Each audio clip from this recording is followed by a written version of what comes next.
de lo que planteábamos justamente de estos textos, la idea era que ustedes puedan entender cómo se configuró esa sociedad, digamos, de Europa, ¿sí? Esa sociedad que occidental entre el año 1000 y más o menos el 1300, que era una sociedad justamente donde el poder estaba descentralizado. ¿Qué quiere decir que el poder estaba descentralizado? Que si bien existían las monarquías, ese poder estaba distribuido en estos señores feudales, ¿sí? Y que esta sociedad era una sociedad donde estaba marcada las diferencias justamente por la posesión de la tierra, por la procedencia también dinástica, y donde en este caso las relaciones que había de dominación, ¿sí?, se daban entre un señor feudal con estos campesinos que tomaban muchas veces el nombre de siervos, ¿sí? Y que era una relación donde había un compromiso, donde había también, por ejemplo, vínculos de fidelidad, de acompañar a la guerra, donde estaban el trabajo y los días, por ejemplo, transcurrían en un campesino en tener que trabajar para ese excedente, y que las libertades estaban condicionadas también a esa situación en esas aldeas. Pero acá hay una situación que anuncian ambos autores, tanto Campagna como Bianchi, es que justamente hay una crisis que se da producto de una peste, pero que no es un condicionante clásico también, que muchas veces dicen es la crisis del siglo XIV, en realidad no, es una crisis que está configurada por otras situaciones del mismo, digamos, que el mismo feudalismo encontró sus limitaciones, ¿sí? En esto de que la carga esté justamente en estos campesinos, que si bien hubo innovaciones tecnológicas en torno a la producción, siempre estuvo ligado a en que decaía en una cierta organización, grupo social. Entonces, esos son todos los condicionantes que dan para hablar de esas cuestiones que van rompiendo este orden feudal, ¿sí? Y que también hablar por ahí, lo que muchas veces se ve en el secundario, forma parte de esas ideas, digamos, de mitos, es que termina una edad y empieza otra. Porque vieron cuando los hacían hacer la línea del tiempo entre la edad moderna, la edad antigua, estaba la edad moderna, después la edad moderna seguía la edad contemporánea, moderna y contemporánea. En realidad, lo que ustedes están leyendo en este texto marca claramente que en esa transición de esa etapa hay cuestiones complejas, donde hay estructuras que no se rompen, sino que se arrastran, ¿sí? Entonces también esto de, hablamos de Estado absolutista, empieza a aparecer acá una palabra que es el Estado, ¿sí? Que en realidad yo también, a ver, les pregunto, que después, casi finalizando la clase, me di cuenta de preguntarles, ¿qué tipos de estados conocen ustedes? ¿O con qué nociones de estado llegan ustedes a, se aproximaron al texto?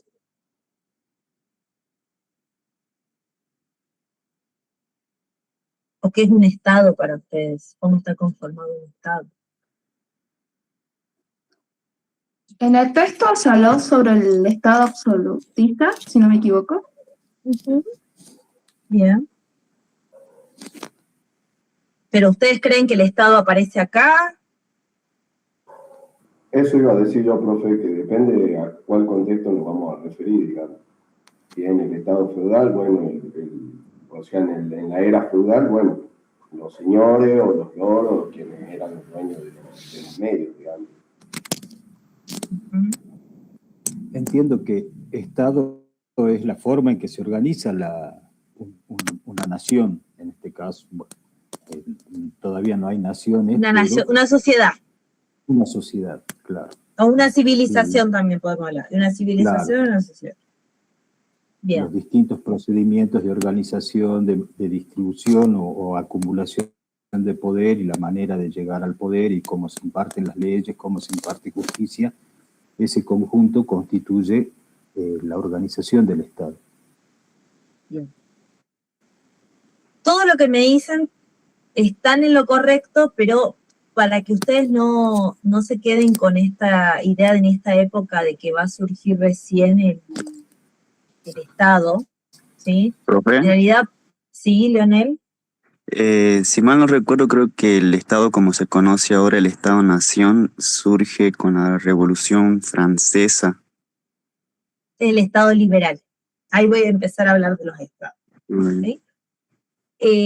La concepción del Estado existe, ¿sí? Desde que las sociedades se empezaron a asentar. Dejamos esta idea de lo nómade y se empezaron a asentar por una cuestión de producción de recursos, ¿sí? Y donde estas civilizaciones justamente empezaron a necesitar producir sus alimentos, establecerse, y estos grupos sociales que se fueron organizando distribuyeron tareas en lo social, en lo económico, ¿sí? Entonces también, para que ustedes tengan en cuenta, por ejemplo, podemos hablar de los estados en la antigüedad, ¿sí? Que van a ser los primeros que vamos a empezar a estudiar. También podemos hablar de un estado incaico, de un estado de las sociedades prehispánicas, ¿sí? Porque se organizaron justamente.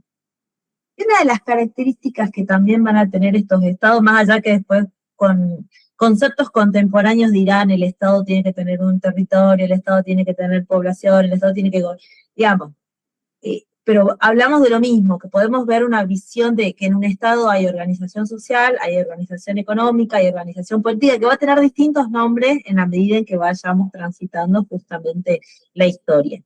Pero hay un elemento clave que va a marcar este tipo de estados, ¿sí? A mí me gustaría que ustedes lo tengan en cuenta, que es la desigualdad, ¿sí? En estos estados, cuando justamente se van marcando la distribución de las funciones, existe la desigualdad. Entonces, en el estado antiguo, en los estados antiguos podremos ver esta cuestión del esclavo con los sectores dominantes, la religión va a ser un elemento que también va a condicionar esto. En este estado, en este orden feudal, digamos, podríamos ver esta cuestión de que si bien hay monarquías, el poder está descentralizado en los señores feudales, hay una clara desigualdad con este vínculo de vasallaje, ¿sí? Donde los campesinos van a tener, digamos, están condicionados justamente al poder que detentaban estos señores.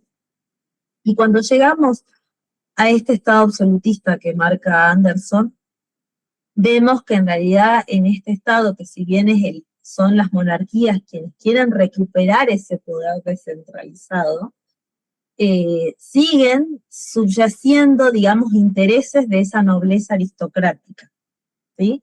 Siguen vamos ya con características del texto de campaña, esa renta que antes iba justamente para ese señor, ahora vamos a ver que el Estado la va a centralizar, pero también va a multiplicar esas obligaciones que van a tener esos campesinos. En términos de, bueno, en cuestiones políticas, vamos a ver que este Estado va, más que poder imponer, va a organizar, va a legitimar ciertas normas, ¿sí? Luego, nosotros vamos a, cuando veamos las revoluciones burguesas, vamos a ver que aparece otro Estado que es el Estado liberal, sobre todo después de la Revolución Francesa, ¿sí? Que va a estar marcado por la experiencia del constitucionalismo. Y luego vamos a ver otra experiencia que ya es el Estado-Nación. Justamente cuando estos ciudadanos se identifican, tienen digamos, una identidad colectiva en sí, y vamos a ver esta conformación de los Estados-Nación. Entonces, como para que ustedes también tengan en cuenta cuando hablemos de los estados, ¿sí? Sobre todo estos tres, porque los vamos a transitar, vamos a ver que ahora vamos a hablar de ese Estado absolutista, que está transitando para poder establecerse en esas bases de la modernidad. Luego pasaremos a un Estado liberal para llegar así a un Estado-nación. ¿Sí? Como para que ustedes también vayan pudiendo conceptualizar las ideas. Bien. Entonces, ya no hay nadie en los paneles. Cuando el texto que tenían para hoy, para la parte teórica, sería el texto de Perry Anderson, que es con el que voy a empezar, y luego vamos a seguir con el texto, ¿sí? De Garriga, que es referido más a ese orden, digamos, jurídico de este Estado feudal, ¿sí? Porque muchas veces cuando se aborda lo que principalmente va planteando Perry Anderson, cuando se aborda ese absolutismo de la historia europea, se lo ve como de una manera simplificada y ustedes lo van a poder justamente visualizar si van a un libro de secundaria, ¿sí? Y además me doy cuenta cuando leen de libros de secundaria y por ahí no del material que digamos es compleja la lectura, pero a veces de manera repetida uno lo va llevando porque hay que adaptarse a textos de nivel superior. Muchas veces es visto de esa manera tradicional como el fortalecimiento de ese poder monárquico, ¿sí? Que se dice que hay una centralización política y así se construye ese Estado moderno. Pero sin embargo, ¿qué va a plantear acá Perry Anderson? ¿Sí? Plantea que hay que sacar esa mirada tan direccionada, tan lineal de la historia, y acá hay que explicar cómo van a crecer esas monarquías, ¿sí? Hay que preguntar qué tipo de poder consolidó esas monarquías, al servicio de quién se va a reorganizar, y qué relación va a tener entre esa transición del feudalismo al capitalismo. Principalmente esos son los aportes que lo que plantea Perry Anderson. Entonces, entender también que ese absolutismo no tiene que ser entendido como modernización, sino como una formación contradictoria, en la que van a pervivir. O sea, por un lado se va a transformar, hay transformaciones, sí, pero por otro lado también se van a conservar, ¿sí? Elementos de ese orden feudal. ¿Estamos? Bien. Justamente entre esos condicionamientos que marca Anderson, vamos a ver que pone como parte o como un quiebre esa crisis de la economía, esa crisis del siglo XIV, ¿sí? Y del siglo XV, estamos hablando, recuerden, del 1300 y del 1400, y que eso va a poner en evidencia esos límites y los modos de la producción feudal, ¿sí? Pero que eso tampoco va a marcar la aparición inmediata de ese Estado absolutista, ¿no? Que cuando ese feudalismo entre en crisis, también hay que preguntarse, ¿por qué en ese estado no va a surgir de esa crisis un Estado burgués? ¿Qué era la burguesía hasta ese momento? Para que capaz que yo estoy utilizando algunos conceptos y ustedes se me dan. No quiero avanzar sin que ustedes también participen en eso. ¿Qué era la burguesía?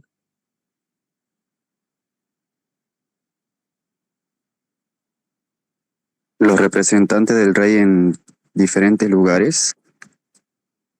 No.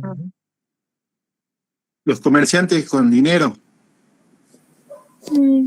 Era un sector, acuérdense que el comercio es muy amplio, ¿sí?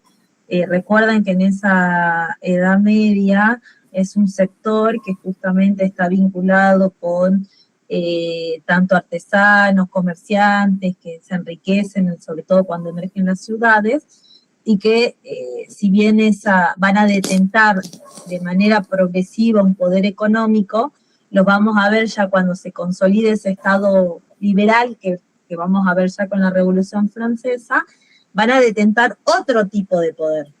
Acuérdense que los poderes pueden ser económicos, sociales, políticos. Ahora vamos a ver que están con ese poder económico, que están acumulando ese poder económico, esa burguesía. ¿Sí? Disculpe, profesora, Sí. ¿los burgueses no son los artesanos, los creadores o los carpinteros, todo ese esa... No, ahí estamos hablando ya de cierto, ese es un sector, digamos, de oficios, ¿sí? Vamos a hablar que esos mercaderes en realidad que heredan esa actividad comercial de la Edad Media, vamos a ver que se van a consolidar y situarse en esas ciudades que se dan el nacimiento, digamos, más o menos hacia el 1200, que se ve la explotación de las ciudades, y ahí vamos a ver que esa burguesía que surge de los burgos, por eso tiene que ver con las ciudades, se consolidan y crecen justamente a partir de esta actividad comercial. ¿Sí? En la actividad... Vamos a ver que los gremios después van a surgir de otra manera. ¿Desde la actividad comercial o desde un artesano? O sea, desde un oficio, de un artesano son los que más crecen. Yo creo que el comercial es el que más crece. ¿Puede ser? Claro, se tiene que ver con la cuestión del comercio, ¿sí? Más que de poder, los productos que hacían estos artesanos, vamos a ver que si bien toman el nombre de mercaderes en la Edad Media, ahora vamos a ver con la burguesía o la burguesía comercial, ¿sí? Como ese sector es el que va a surgir a partir de estas, digamos, transacciones ya cuando se establecen y dejan de ser esos mercaderes errantes que los veíamos en la Edad Media. Mercaderes errantes, imagínense que eran esos comerciantes que transitaban en ferias de brujas, que en distintos espacios que se habilitaban durante la Edad Media, pero que finalmente se van a asentar, ¿sí? Por distintas situaciones que van atravesando, digamos, ahí esas transacciones, bueno, en ciertos espacios, en ciertas ciudades, cuando se da este movimiento migratorio producto de la crisis de este siglo XIV, vamos a ver que van a florecer, ¿sí? Les pido por favor cualquier cosa que apaguen los micrófonos, porque yo me siento que se me acopla y si quieren levantan la manito y yo inmediatamente les doy la palabra. Bien, entonces, también es esa pregunta, ¿sí? Que ¿por qué no de esta crisis no surge justamente un Estado burgués? ¿Por qué la salida o las políticas que establecen esa monarquía va a ser un poder centralizado? ¿Sí? ¿Por qué esa centralización a veces suele dar lugar a esa primera imagen del Estado moderno? ¿Sí? Pero ¿por qué también sigue siendo una forma de dominación feudal? Sí, digamos, son como interrogantes que Anderson también va como, me iba haciendo, bueno, al menos yo cuando fui seleccionando los textos, dije, bueno, son preguntas que quizás a ustedes también como futuros politólogos, o sea, ¿por qué surge algo de alguna manera? Esa es otra cosa que les iba a decir. Más allá de los textos que nosotros tenemos que ver con perspectiva histórica, les digo que ustedes se pregunten el por qué. Siempre en la investigación, porque ustedes se van a recibir con una tesis, digamos, es preguntarse por qué fue esa salida y no otra. ¿Por qué son esas, digamos, esos sectores que van a prevalecer por encima de otra? Capaz que ustedes analicen alguna situación en particular, ya sea en perspectiva histórica, algún problema en las tesis que elijan, pero lo que me gustaría que se lleven también de la materia son esos interrogantes que ustedes de despertar ahí, pero profe, ¿por qué no esto? Esas preguntas que usted nos hizo cuando vimos el Estado absolutista, las apliquemos también para el Estado-Nación después. ¿Por qué surgen este tipo de Estado? ¿O por qué producto de todas estas políticas vamos a ver los grandes genocidios luego que cuando se produzcan lo que se produce en Europa hacia el siglo XX? ¿Sí? Entonces, eso también, ustedes pregunten desde el por qué. Entonces, lo que sí va a afirmar Anderson es que ese absolutismo, ¿sí? Va a ser un aparato que va a estar reorganizado y potenciado por la dominación feudal, y que finalmente lo podemos ver como un caparazón, ¿sí? Político de esa nobleza que se va a ver amenazada. Es decir, que ese poder aristocrático se va a reorganizar bajo nuevos condicionantes históricos, ¿sí? vamos a ver todas las, digamos, las características y los medios que van a establecer para poder justamente sostenerse, ¿sí? Y después sobre qué cara se van a reconfigurar. Entonces acá podemos ver uno de los primeros problemas que plantea el autor, que es pensar en un Estado, ¿sí?, que parece moderno, que simula ser un Estado moderno, o tradicionalmente se ve como un Estado moderno, pero que finalmente va a tener en su contenido social, está arraigado esos elementos feudales. ¿Por qué? Porque si bien esas monarquías absolutas van a crear ejércitos, burocracia, sistemas de impuestos, hasta un mercado unificado, ¿sí?, no va a alterar el carácter de la clase que detenta el poder. Porque ¿quiénes van a seguir detentando el poder hasta ese momento? Esa monarquía junto con esa nobleza que va a seguir detentando el poder económico y político, ¿sí? Que haya, digamos, transitado y casi desapareció esa servidumbre, vamos a ver que implicó también ver esos cambios en la forma en la que se extraían esos excedentes. ¿Qué quiere decir eso? Que hasta ese momento veíamos que la renta feudal se la apropiaban ¿quiénes? Los señores, ¿sí?, que era producto del trabajo de los campesinos. Y esto va a implicar una transformación en ese modo de producción. ¿Cuáles eran los modos de producción? Que son las distintas formas en las que la sociedad organiza su actividad económica. Entonces, veíamos que si en el periodo anterior, en el orden feudal, los modos de producción estaban organizados por el trabajo de la tierra, la organización, por ejemplo, la producción trienal, se distribuían primero en la comercialización interna y luego en ese comercio más amplio. Ahora vamos a ver que eso en estos años, bajo este estado feudal, bajo este estado monárquico, van a cambiar las reglas justamente de ese modo de producción, en cómo se produce, en cómo se distribuye, en cómo se consume, ¿sí?, en cómo cambia también esas fuerzas productivas. Entonces, cuando hablo de fuerzas productivas, hablo de tecnología y de trabajo, ¿sí? Entonces también vamos a ver que si bien este paso de la renta, que antes era de los señores, ahora pasa a este estado centralizado, ¿sí?, no significa ese fin, sino más bien, ¿cuándo podríamos ver nosotros que hay como un gran cambio? Cuando esa posesión de la tierra, esa propiedad agraria, hubiese dejado de estar en manos de esa nobleza. Ahora la seguían bloqueando, porque el mercado de la tierra todavía no lo poseían esos campesinos, ¿sí? O sea, no podían acceder a ese mercado de la tierra como para poder hablar de otro modo de producción. En estos años, en este estado absolutista, estamos hablando justamente de esa posesión de esa nobleza, ¿sí?, terrateniente. Y acá es un tema importante para ustedes futuros egresados en ciencia política y también para la historia, que no todo cambio institucional, digamos, estamos hablando de la consolidación de una centralización del poder, equivale al cambio de una estructura social. ¿Por qué? Porque vamos a ver que si bien este Estado se centraliza, se profesionaliza, racionaliza aspectos de su administración, creando distintos tipos de áreas de trabajo también, no garantizaba que haya cambiado esa dominación antigua, ¿sí?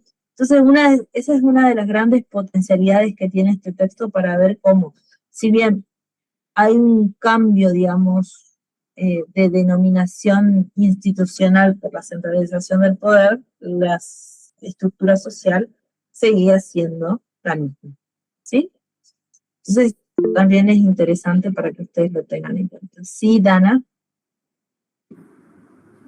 ¿Cómo le va, profe? Buenas tardes. No, que justo pensaba en esto que mencionaba usted recién, y que creo que tiene que ver con una de las primeras filminas, que bueno, que lo veníamos revisando en las clases anteriores, que fue asincrónica, esto de que no es un proceso lineal, digamos, y que eso lineal no tiene que ver tan solo con una cuestión de tiempo, de espacio, sino también como el proceso de transformación social, económica, política, porque por ahí, en esto de comprender la historia como la hemos visto, como nos las han enseñado por ahí en el secundario o en la primaria, es como esto, ¿no? Lineal, de la línea del tiempo justamente, y comprender que es todo un proceso de retransformación y que no todo se desarma o desaparece, sino que justamente se reconfiguran algunas cuestiones, digamos. Y a mí se ve, ahora bueno, quizás ustedes lo ven en perspectiva histórica porque estamos hablando de feudalismo, estamos hablando de transición a la modernidad, pero cuando lleguemos a la etapa contemporánea más van a decir, claro, hay cuestiones que subyacen, es más la tensión todavía, digamos que en perspectiva histórica se van a poder como familiarizar aún más. Bien, gracias Dana por tu aporte. Bien. Esperen que acepto el compañero. Bien, entonces, ¿qué nos va a plantear a Anderson en torno a esa nobleza que se va a reconfigurar? ¿Sí? Que si bien esa nobleza se vio amenazada por el debilitamiento de esa servidumbre, también va a estar amenazada por las mejoras que va a conseguir ese campesinado. ¿Sí? Porque antes esa coerción, digamos, esa presión que sentían por medio de los señores feudales, que estaba localizado en esa aldea, ahora se va a desplazar a un plano amplio, centralizado, ¿sí? Entonces acá sí podemos problematizar esa idea de que ese Estado absolutista nace como una concentración superior, ¿sí? De esa coerción sobre esa población que en realidad, así como tanto los campesinos van a tener que empezar a solventar, digamos, los gastos de ese nuevo Estado, también lo va a tener que hacer la nobleza. Entonces ahí vamos a ver que ya comienzan a surgir las primeras, digamos, los primeros conflictos, ¿sí? Y entre esos conflictos está ese orden de dominación. ¿Qué quiere decir eso? Que la función principal, justamente al poder centralizar ejércitos, crear, digamos, desarmar esos poderes, esos ejércitos locales que tenían y estaban antes al mando de los señores feudales, ¿cuál era la finalidad? Justamente el disciplinamiento y la represión de las masas campesinas y plebeyas. Pero tenemos que ver más allá también justamente de esa idea de centralizar la autoridad y tener al mando esa coerción, sino también que esa centralización no fue un proceso armónico, sino que genera distintos tipos de conflictos porque esa nobleza no era un bloque homogéneo, había justamente fisuras. Eso sí, cuando trabajaron seguramente o han leído el texto de Bianchi, planteaba que había distintos tipos de nobles. Tenían los nobles que algunos solamente detentaban el título de propiedad, otros sí que tenían justamente un poder económico, ¿sí? Entonces también eso no era un bloque homogéneo, sino que tenía justamente sus fisuras y llevó a que esa misma clase dominante se tenga que reestructurar, ¿sí? Entonces podemos también ver que va a beneficiar de alguna manera, ¿sí?, a otro sector, que es por un lado la burguesía mercantil, ¿sí?, y por otro lado esa burguesía manufacturera, que justamente también van a presionar a ese Estado para poder justamente ir consiguiendo progresivamente, todos estamos hablando, estas mejoras, ¿sí? Que si bien no van a controlar el poder en esta etapa, ¿sí? Pero justamente van a empezar a poder exigir, digamos, de cierta manera algunos beneficios, como cuáles, por ejemplo, en esta etapa de producción o de comercio, cuando se unifican los mercados o cuando la comercialización, la moneda también acá se unifica, vamos a ver que aquellas barreras que estaban antes limitadas por los campos de los señores, ahora van a tener, se van a abrir, digamos, de alguna manera esos caminos, no va a haber impuestos internos, y que así medianamente con el levantamiento, digamos, o la reducción de algunos impuestos van a ir floreciendo.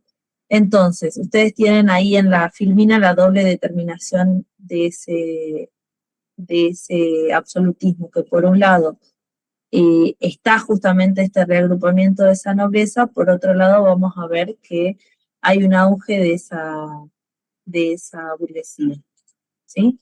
Y que esto lleva justamente a que surjan algunos conceptos ya de la antigüedad que se venían manejando, que tiene que ver con el resurgimiento del derecho romano. Porque, ¿qué conceptos van a resurgir acá? Por un lado, desde ya se los adelanto antes de empezar a explicar, el tema de la propiedad privada, y ahí vamos a ver también algunos, la forma jurídica en la que se van a empezar a, que el Estado va a intervenir, ¿sí? ¿Por qué? A ver, ¿qué muestra Anderson por un lado? ¿Sí? Que la misma contradicción que marca el feudalismo de reconfigurarse institucionalmente, pero que va a tener otras bases que no van a cambiar, va a favorecer por un lado el desarrollo del capital libre, ¿sí? Por estas nociones de propiedad privada, absoluta, incondicional, la necesidad de expandir esas relaciones mercantiles, pero por otro lado, ¿sí? Va a mantener justamente conceptos que son, digamos, que no cambian esa autoridad, como por ejemplo la subordinación de los privilegios, los particularismos locales, ¿sí? Entonces, esos conceptos que van a tomar, finalmente van a ser para poder fortalecer su autoridad pública, ¿sí? Entonces, también acá ustedes me podrían preguntar, profe, entonces, ¿podía una forma, digamos, jurídica moderna servir a un contenido social que no era moderno? O sea, es decir, conceptos aplicables en una sociedad que en realidad no había cambiado sus estructuras. Y la primera respuesta tentativa que nos plantea el autor es que sí, pero ¿qué es lo que va a plantear Anderson en esto? En que lo que subyace o lo que aporta este Estado absolutista es que va a incrementar, digamos, la cantidad de letrados, de burócratas, de especializados, ¿sí? En ese movimiento en torno a esas relaciones comerciales. Entonces vamos a ver que hay una profesionalización creciente, pero ¿bajo qué dominación va a estar? Bajo esa dominación aristocrática. ¿Hay profesionalización, hay cambios, digamos, hay mejoras, hay una transición? Sí, pero ¿quién la va a seguir detentando en este caso? Esa aristocracia, ¿sí? Entonces podemos ver que hay una utilización de conceptos, digamos, previos, y que esta misma, digamos, esta misma sociedad va a seguir, este grupo, perdón, social va a seguir detentado. Entonces también ahí vemos que hay otro apartado en torno a lo que plantea el autor que tiene que ver con algunos conceptos como la cuestión militar y con el desarrollo, luego que vamos a ver, de la diplomacia, ¿sí? La cuestión militar es que acá, y esto sí tiene que ver con una visión tradicional, es verdad que el absolutismo creó grandes ejércitos, pero nada tienen que ver con esos ejércitos nacionales del sentido moderno, porque estos ejércitos que concentra este Estado absolutista eran ejércitos mercenarios. ¿Qué quiere decir eso? Que eran soldados o combatientes que se contrataban para luchar justamente en un determinado conflicto, ¿sí? Que muchas veces estaban integrados por contingentes extranjeros. Que muchas veces de estos soldados o estos ejércitos van a servir para reprimir justamente hacia el interior de estas monarquías, ¿sí? ¿Y cuál era la clase dominante, digamos, que había profesionalizado la guerra? Era la nobleza, ¿sí? Entonces, por eso también la guerra y todo lo que se iba acumulando en torno, a ver, todo lo que se iba profesionalizando en torno a la guerra, ¿sí? Podríamos verlo como una lógica, pero que no tenía que ver con una acumulación que luego vamos a ver el capitalismo. Es decir, por ejemplo, si se conquistaban terreno, era una apropiación territorial, ¿sí? De extracción de excedentes, o sea, era lo que también después se podía producir. Mientras que, si nosotros vemos en el próximo periodo que se va a ver ese capitalismo, vamos a ver que ahí hay una competencia por esos territorios y que encima se van a explotar, ¿sí? Esos territorios. Entonces ahora, en este transitar podemos ver que la guerra en este periodo tiene una estructura de suma cero. ¿Qué quiere decir la estructura de suma cero? Que aquellos beneficios o pérdidas siempre eran hacia la totalidad. Se ganaban los territorios, se perdían los territorios. Cuando veamos la competencia del capitalismo, esos territorios encima van a ser explotados en producción. Entonces ahí hay una lógica diferente. En este caso seguimos hablando de la estructura de suma cero. A eso se refería justamente ese apartado del texto. ¿Qué más?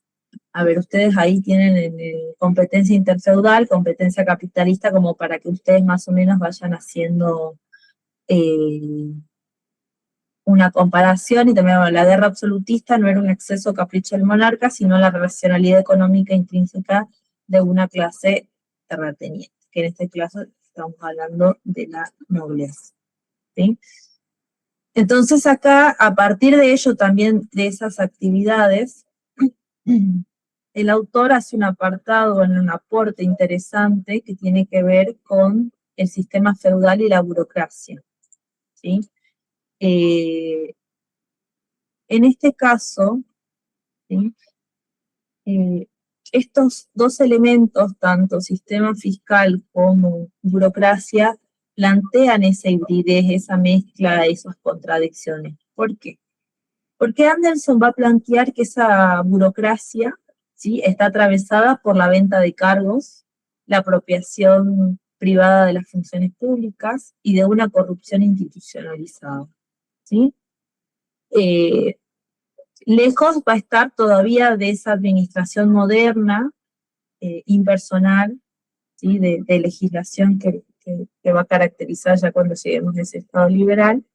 Entonces, que ese absolutismo mezclaba elementos de esa esfera pública con la apropiación privada, ¿sí?, de estos cargos. Lo mismo va a ocurrir con los impuestos. Los impuestos para este Estado van a recaer en esos sectores subalternos, ¿sí? No diríamos, yo diría sectores subalternos, sectores populares, no, sectores subalternos, porque en este caso estaban condicionados incluso socialmente, mientras que en gran medida, no en todo, pero en gran medida, esa nobleza aún seguía exenta, ¿sí? Bajo el nombre, recuerden que así como estaba antes esa renta feudal, ahora va a recibir ese nombre de una renta centralizada, ¿sí? Porque también, entonces, ese estado absoluto no sustituye esa explotación, sino que la duplica y la reorganiza, que es lo que ustedes leyeron en el texto de campaña, ¿sí?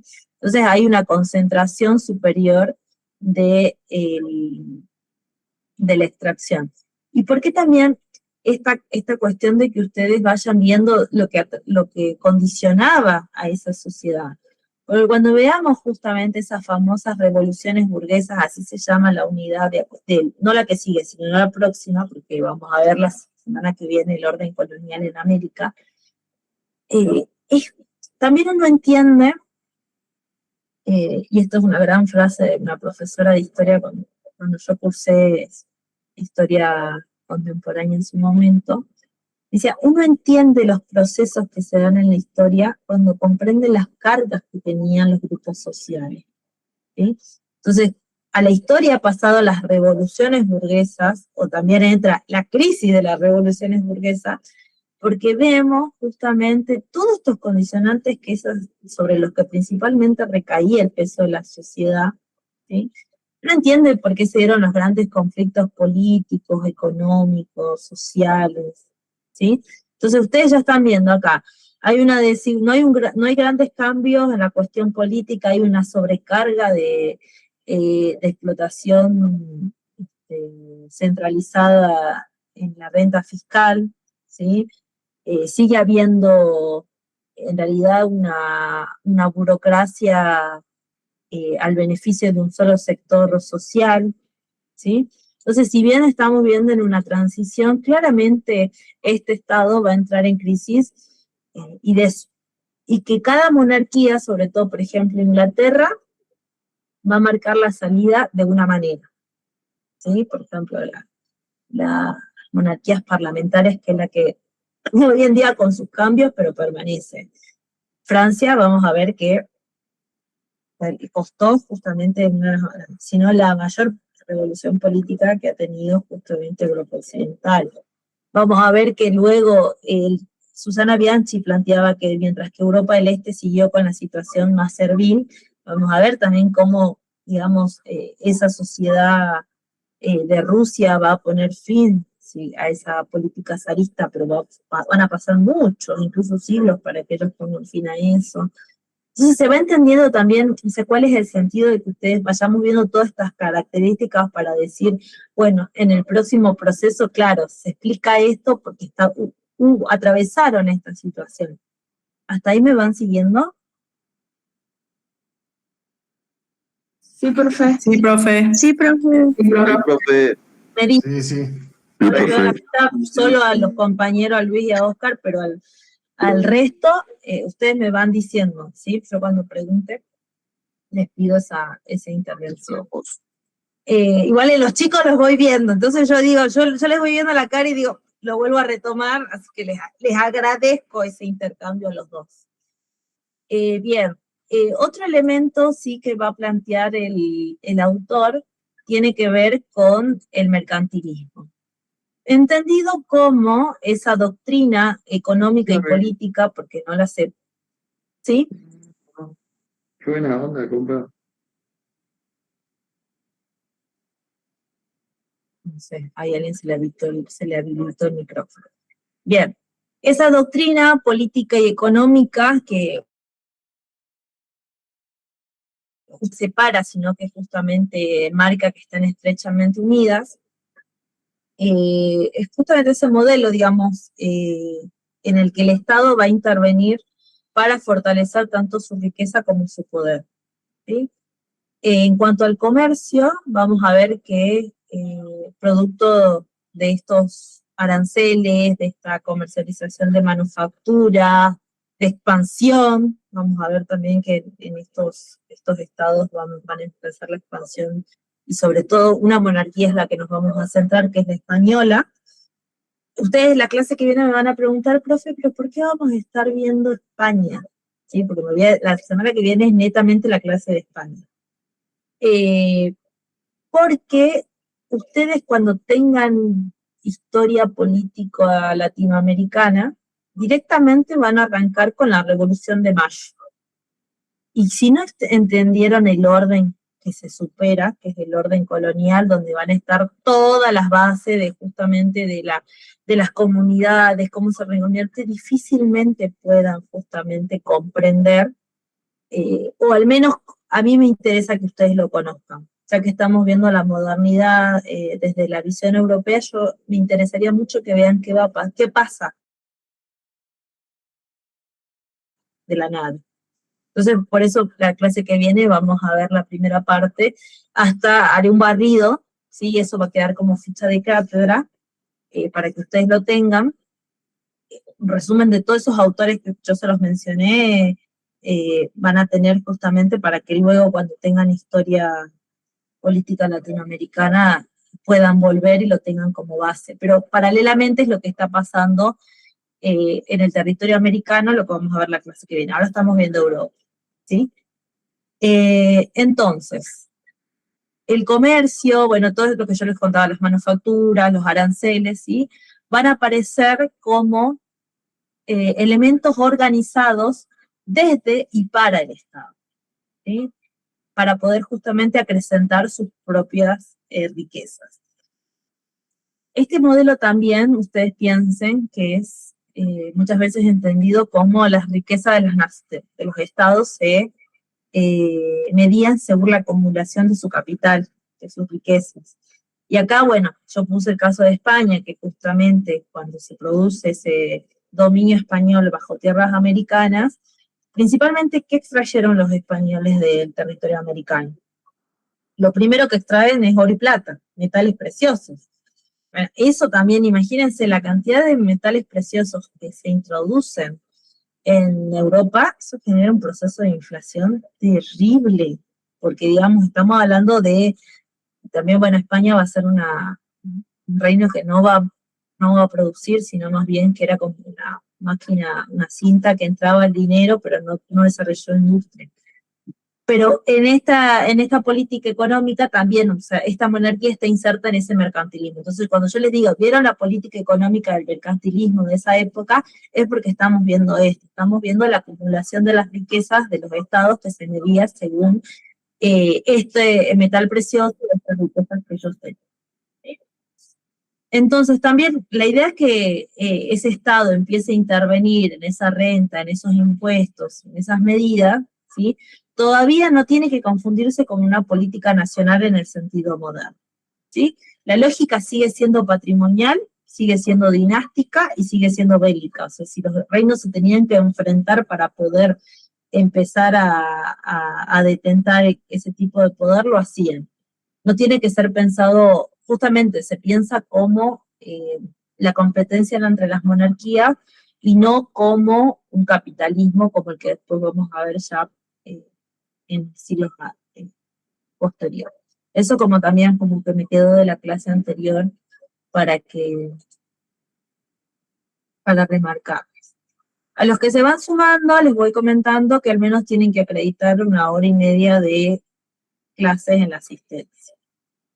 Para que sepan después de estado y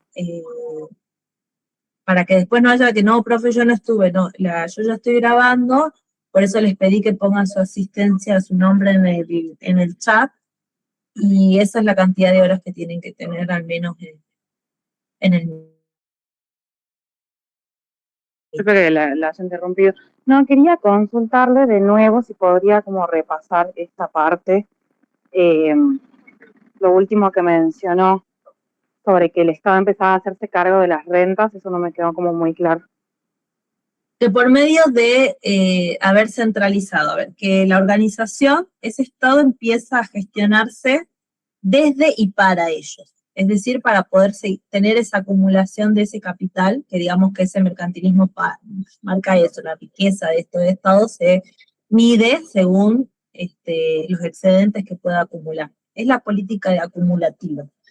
Entonces, lo que antes acumulaba el señor, ahora lo acumula el Estado, por medio de la renta fiscal, ¿sí? Todos van a tener que de alguna manera empezar a abonar este tipo de impuestos, ya sea por medio del comercio, ya sean los aranceles de intercambio, ya sean las manufacturas que se sobrecarguen, ¿sí? Entonces, ahí vemos justamente que hay una intervención de este Estado, pero no lo veamos como una política nacional en el sentido moderno, sino más bien esta lógica de acumulación sigue siendo patrimonial, sigue siendo dinástica y sigue siendo mediada por la competencia de las monarquías mediante la guerra. ¿Sí? No sé si... Ahí, Dana. Sí, ahí un poco más claro. Bien. Sí, Oscar. No, Luis. Okay. Perdón, Luis. Sí, después Luis y después Oscar. Bien, profe, cuando usted dice todos tienen que aportar en la renta, ese todos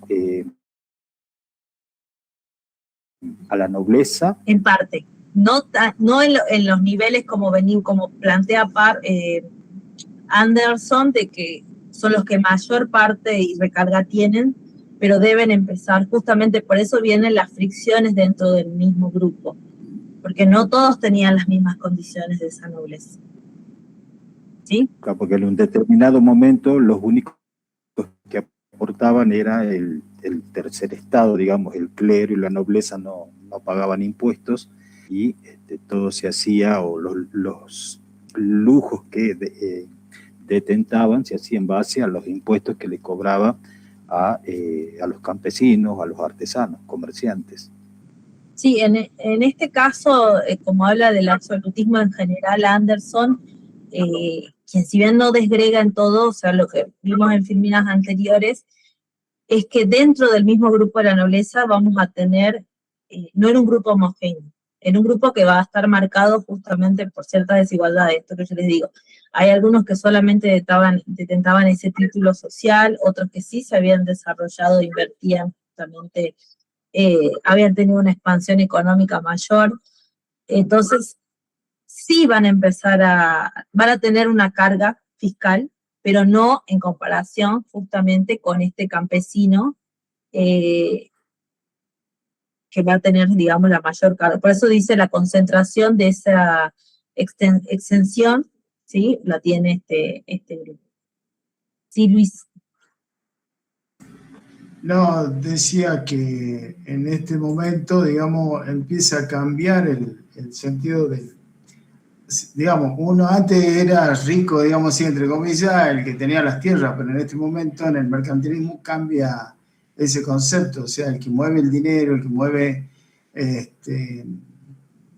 se hace cargo el Estado es solamente algunos, no todos. Exactamente, ya vamos a ver después cuando se produce, digamos, la revolución económica, si no la más importante, digamos, que va a marcar justamente un cambio en este modelo económico, que es la revolución industrial. Ahí vamos a ver que ya directamente se gestiona en torno a otros intereses, ¿sí? Ahora es ese Estado el que va a tomar, digamos, las riendas, pero vamos a ver que también ese Estado va a encontrar sus limitaciones, ¿sí? Por eso a veces cuando se habla de... Sí. Una pregunta, para este punto, los burgueses siguen formando parte del tercer estado, ¿no? ¿O ya no? Sí, en realidad sí, no cambian. Acordate, lo que plantea acá es que ellos van acrecentando, digamos, su poder económico. Cuando veamos más adelante con esas famosas revoluciones burguesas, vamos a ver que ellos conquistan otros tipos de poderes, ¿sí? Pero ahora están en la transición. Recuerden cuando justamente se da la Revolución Francesa, lo que pedía la burguesía era poder justamente salir de ese tercer estado, porque claramente las desigualdades eran otras, o sea, seguían bajo el mismo bloque, pero ellos ya no tenían las mismas condiciones. Después vamos a ver cómo la experiencia de Italia, la experiencia de Francia, claramente ellos querían tomar, muchas veces este tercer estado finalmente se va a tener, van a surgir estas diferencias porque gran parte, digamos, de esta población era analfabeta, pero pervivía con este grupo que ya había tenido la experiencia de los estudios, de la profesionalización. Estamos hablando ya hacia 1700 y algo, ahora estamos transitando lo que es el 1400, el 1500, ¿sí? Bueno, pues gracias. Bien. Ahora, sigamos con la diplomacia, ¿sí? Que también un elemento que Anderson presenta, ¿sí? Que tiene que ver con una de estas innovaciones de este Estado absolutista, son que aparecen instituciones, bueno, o sectores que organizan este Estado, como las embajadas, las cancillerías, encargadas de establecer pactos, ¿sí? Pero tampoco estamos acá, lo aclara, bajo un sistema nacional moderno como lo que hoy conoceríamos, sino más bien que lo que legitima acá todavía ese poder es la dinastía. pero sí esas transacciones, esa diplomacia que va a ir surgiendo, ¿sí? Va a servir justamente para poder mejorar las comunicaciones, algunos acuerdos que va a haber entre estos estados que se van a ir consolidando o centralizando ese poder en lo posible. Y finalmente, sí, el texto va a cerrar planteando justamente que se plantea como preguntas, también hace una síntesis el autor, sugiriendo que hay que pensar ese estado, ¿sí? O sea, cómo se piensa en realidad ese estado absolutista que protege una aristocracia, pero que empieza a evidenciar funciones propias de acumulación, ¿sí? Que también ese estado se va a poner en función para favorecer un futuro mercado capitalista y manufacturero que vamos a ver cómo va a transitar hacia ese horizonte de expectativas, que ya había unificado mercados, que suprimió barreras internas, que promovió campañas comerciales, que movilizó tierras, que abrió oportunidades financieras, que impulsó expansiones coloniales, o sea, es un estado que va transitando, ¿sí? Es decir, que no fue un estado indiferente a ese crecimiento burgués. Pero esto no altera la naturaleza de su clase, que sí dijimos que seguía siendo justamente esa nobleza aristocrática la que lo detenía. Y esto, ¿sí?, nos sirve para ver también que la visión de esa historia no es algo teológica, verlo como tener un fin de la historia, sino más bien que la historia es un proceso. Tampoco lo podemos ver como una antesala del capitalismo, porque en realidad vemos que tiene características propias, ¿sí? Que va a estar determinada justamente por distintas fuerzas que ya están intentando sobresalir. Por un lado, ese dominio nobiliario que quiere pervivir, pero ese ascenso burgués que ya es inevitable, ¿sí? Y que vuelve ese proceso, por un lado, desigual, que sigue siendo, por otro lado es mixto, y va a empezar a generar tensión, ¿sí?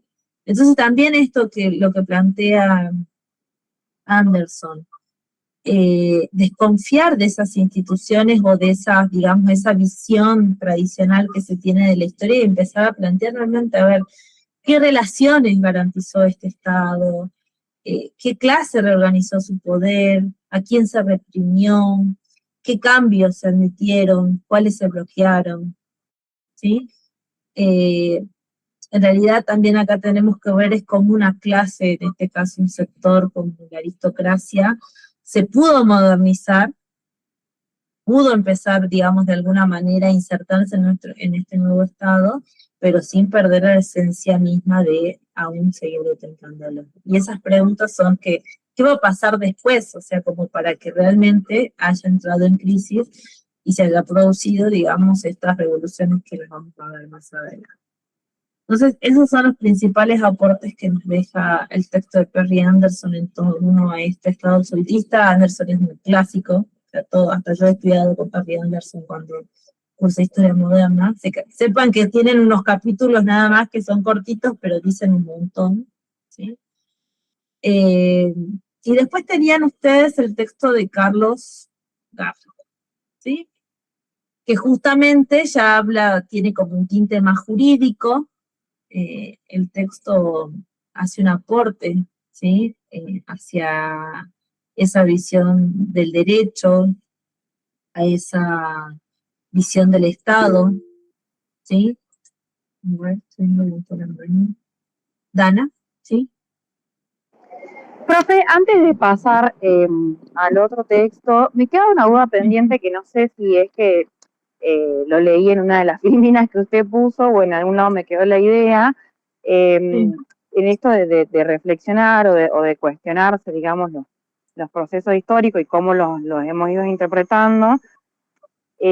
A mí como que siempre me quedó resonando una idea en la cabeza del hecho de como que estos procesos o estos cambios que se fueron dando, tanto estructurales, políticos, económicos, etcétera, siempre eran como pensando en la mejora o en el progreso o en una mejor calidad de vida para la sociedad en ese momento.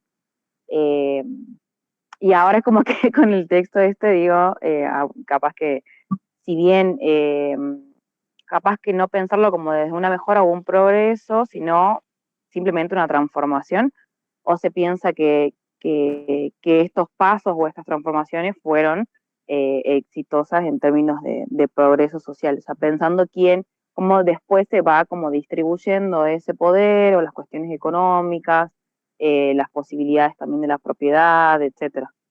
No sé si me Claro, explico no. con la Sí, pregunta. sí, sí.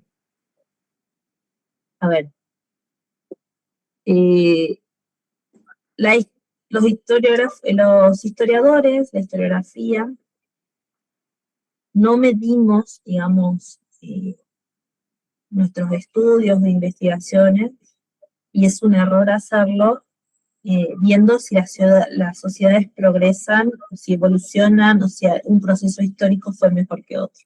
No es objetivo, uno lo que intenta es reconstruir una realidad histórica. Ya cuando uno ve o evalúa que una sociedad fue beneficiada por un proceso histórico, que esto mejoró, supónganse, desde una visión eurocentrista dirían que la conquista española fue una mejora cultural, supónganse, todo es errado, ¿no? O sea, esto no es una visión que yo estoy sosteniendo, pero se la estoy como dando como ejemplo, y que progresó esa población y que por eso se volvió el crisol de razas, que mejoró la cultura, digamos, esa idea que tenía Sarmiento, toda esa generación.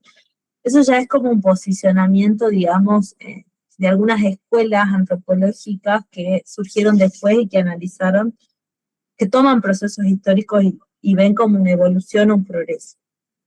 Ahora, escuelas como por ejemplo Anales, como por ejemplo los marxistas británicos, lo que hacen es reconstruir procesos históricos para dar explicaciones digamos, de estas realidades que surgieron o de grandes procesos históricos, o Erich Hoffmann, sobre todo, que es el que, digamos, no pueden no leer Erich Hoffmann para probar también historia moderna y sobre todo la contemporánea, porque hacen esos aportes de poder entender y dejar de ver esta historia como la acumulación de procesos para llegar a esto, a causas, consecuencias. O por lo menos también la visión que yo sostengo desde la cátedra y los textos que ustedes van a leer, es justamente poder entender y no seguir, digamos, continuar esa visión de esto fue mejor que esto, o por eso ustedes en ningún momento hay una valoración del autor, lo que los hace es justamente que ustedes piensen esas realidades, digamos, tan abstractas como pueden ser este estado absolutista, y en este caso, este texto que tenemos para el práctico, lo que hace es que ustedes se cuestionen esa noción de derecho que antes se sostenía, y que se empiece a ver realmente en ese antiguo régimen la idea de justicia, la idea de jurisprudencia, sobre qué orden se va a basar justamente esa monarquía. No hay una valoración sobre algo bueno o algo malo. Acá lo que estamos trabajando son realidades históricas. Y tampoco en ningún momento, desde mi parte, van a ver eso, porque en realidad los autores tienen distintos posicionamientos historiográficos, ¿sí?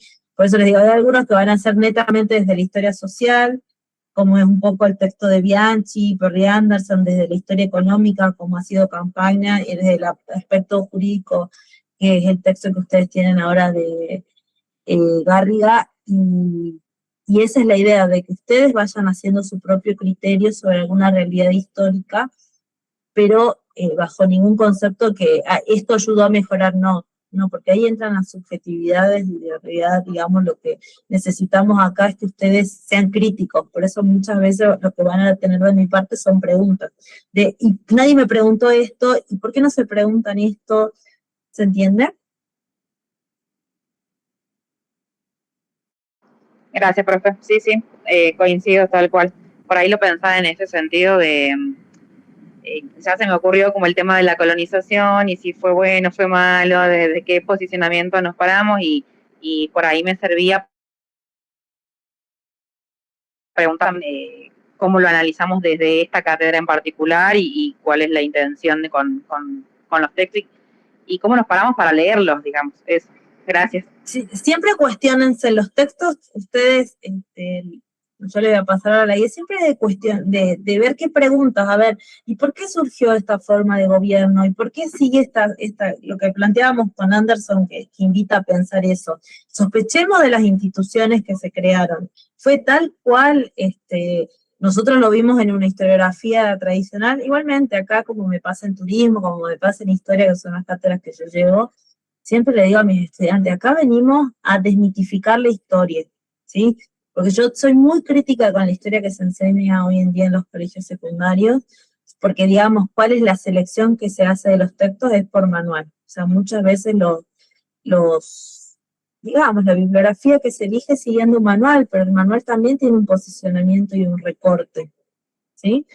O por ahí siempre cuando me pasa cuando doy el tema de América, dicen la conquista de América, o se pasa lo de la fundación de ciudades, y yo siempre digo, esto es mucho más complejo, o sea, poco se conoce, digamos, de estas sociedades, es otra discusión, pero siempre los invito a que ustedes sospechen de los textos, o de los procesos históricos de cómo lo vieron, ¿sí?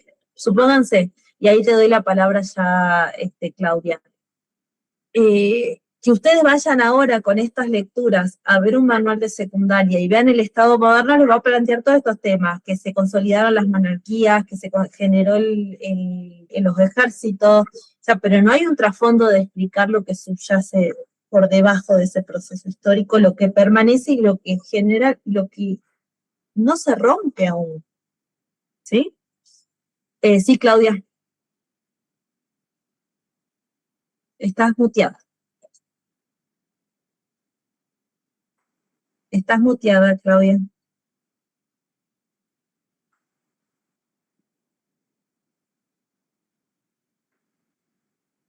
Tiene el micrófono apagado.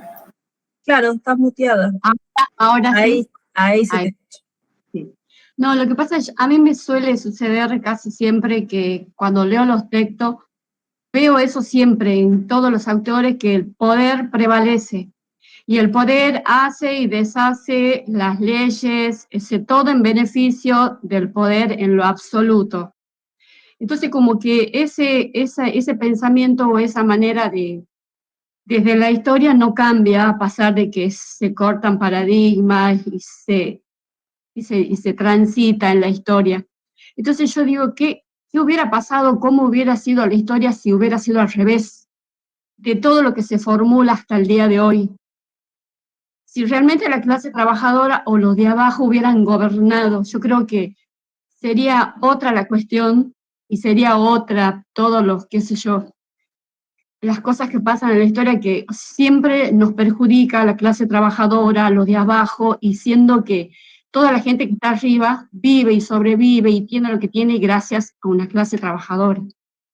Entonces, ¿cómo sería la historia? Yo creo que sería totalmente distinta si realmente tendrían que gobernar los justos, o sea, como decirlo así, o realmente la gente que sabe de las necesidades, de lo vivido, del trabajo, y no es tanto la gente de arriba que piensa, que dice y que hace en favor de unos pocos. Entonces por ahí siempre me pregunté que todo sería muy distinto, y no obstante lo sigo pensando, pero bueno, es como que eso siempre me dije y me imaginé, y me lo imagino por ahí una historia gobernada por, no sé, por la gente que realmente sabe y hace o por ahí historia. los intentos de estos sectores de cómo sobrevivieron a todas estas situaciones, sobre todo cuando veamos la revolución industrial, más allá de ver, por ejemplo, bueno, la revolución francesa, yo llevo residencia en el profesorado de historia, siempre a mis alumnos les digo, no me vengan con la revolución francesa que me van a hacer el cuentito de la asamblea no, a ver, ¿qué pasó? O sea, porque poco se sabe también de estos grupos, cómo atravesaron para llegar a este periodo de inflación, esto que yo les digo que se desencadena una inflación en Europa, que tampoco, digamos, se enseña, que ustedes sí lo van a ver, ¿qué pasó para que se dé ese contexto? Hay una historia, y ya te doy la palabra, Oscar, una línea historiográfica, bueno, que son los marxistas británicos, que ustedes van a leer a E.P. Thompson, lo van a leer a Hoffman, pero si tenemos que ver en la historiografía argentina y jujeña, hay muchos autores que escribimos, porque yo escribo sobre los sectores populares de Jujuy a principios del siglo XX, y que tratamos de ver cómo se reconstruyen, digamos, esas realidades históricas, pero desde los sectores populares. O sea, cómo, por ejemplo, yo les cuento, mi tesis doctoral tiene que ver con eso, cómo comercializaban, qué consumían, en un periodo de, digamos, de crisis marcado por la caída de la bolsa de 1929, hasta marcado por un golpe de Estado, incluso luego por un gobierno como lo que fue el peronismo, digamos, cómo esos sectores populares atravesaron, o sea, incluso la Segunda Guerra Mundial a nivel macro, para no recaer en la autorreferencia. Sí, hay, digamos, intentos para ver cómo en esos procesos políticos grandes, digamos, que implica, esos sectores pudieron sobrevivir. Ahora, sí, hay conjeturas que hubiese pasado si se hubiese dado este u otro proceso histórico, sí, o sea, no sabemos porque en realidad eso no pasó, sino más bien pero esto lo tomo para luego recuperarlo cuando veamos estos dos tipos de revoluciones, digamos, que poco se conoce cómo repercutió en esos grupos, y aunque ustedes no crean, esos cambios, digamos, esos acontecimientos, en esa coyuntura, generaron cambios estructurales a lo largo del tiempo, ¿sí? Sobre todo eso, para que un gran proceso histórico, si bien lleva el nombre de revoluciones burguesas, hay que ver también cómo dentro de esos mismos grupos, digamos, se detentaron para que tampoco pudieran consolidarse, o siempre terminaron como pactando en otras escalas, y esos sectores no llegaron, digamos, a poder consolidarse, pero en otras experiencias sí, y eso también es interesante poder destacar. Sí, Oscar, ahora te doy la palabra y después sigue Adrián. Sí, profe, volviendo a lo que planteaba la compañera Dana, con respecto a que si esto fue beneficioso, o esa situación en ese momento fue beneficiosa o a quien beneficiaba, nosotros creo que si llegamos a emitir juicios sobre eso, lo hacemos con una perspectiva de hoy, ¿no? Con la mirada de hoy, desconociendo tal vez lo que pasaba en ese momento, como plantea usted ahí, el fondo y la raíz de la problemática que se vivía en ese entonces. Y estas distopías también que propone la compañera, ¿qué pasaría si? No estamos nosotros para eso. Podemos ir desde la ciencia política, tal vez desde de prepararnos para hacer análisis hacia el futuro, de considerar cuáles son las circunstancias y los distintos factores que, así como influyeron en el pasado, hoy en el presente pueden determinar también acciones o decisiones, ¿no? de los que están ejerciendo el gobierno, también atendiendo que el poder no se ejerce, no se reclama, ¿no? Y eso implica, el ejercicio del poder implica también condicionantes de la realidad del momento, que a veces no todos llegamos a tener conocimiento, puesto que, no sé, hoy día podemos decir, al analizar una decisión del gobierno nacional o del gobierno provincial por tal opción, a veces nosotros, los ciudadanos comunes, no llegamos a tener todas las herramientas para poder comprender el por qué se toma una decisión de esa. Podemos opinar y decir, sí, yo haría tal cosa o se tendría que hacer tal otra, pero a veces desconocemos todos los condicionantes que se tienen, ¿no? Tal cual. Igual, a mí lo que me interesaría es que se lleven de esta materia es que el día de mañana, cuando todos sean politólogos licenciados y estén trabajando en órganos de gobierno, y me encantaría escucharlos, porque yo saber con quiénes están trabajando y decir, mis alumnos pudieron argumentar desde una historia crítica, científica, y que no están reproduciendo lo que dicen en TikTok, en autores, digamos, consagrados. Sepan que ustedes están leyendo gente, digamos, de primera línea. Perry Anderson, van a leer a Eric Hoffman, E.P. Thompson. Googleen a sus autores, Alejandro Campagna, profesor de la UBA, de la Cátedra de Historia Moderna. A ver, están leyendo, digamos, autores que está bien, me costó hacer la selección porque yo les daría todo, pero no les puedo dar todo en un cuatrimestre. Creo que también voy a terminar sacando textos porque digo, a veces prefiero que puntualicen en algunas cosas.